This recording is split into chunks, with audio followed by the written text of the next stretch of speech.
কারণ এই এলাকার মানুষ অত্যন্ত শান্তপ্রিয়।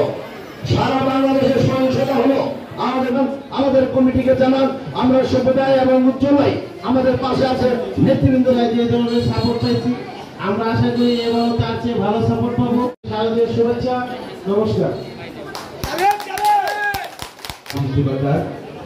আজকে শারদীয় দুর্গাপূজা উপলক্ষে বস্ত্র বিতরণ অনুষ্ঠানে জনাব আওলাদ হোসেন উজ্জ্বল আজকের অনুষ্ঠানে আমাদের মাঝে উপস্থিত হয়েছেন বিএনপি নেতা হাবিব ভাই ও মুন্সিগঞ্জ উপজেলা পূজা উদযাপন কমিটির সাধারণ সম্পাদক, পূজা জোট পরিষদের আহ্বায়ক, শ্রীনগর উপজেলা পূজা জোট পরিষদের সভাপতি।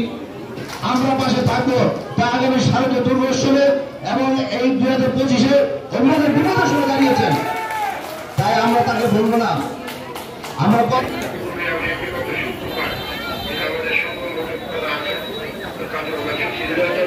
সালের 5ই আগস্ট প্রেসিডেন্ট যখন পালিয়েছিল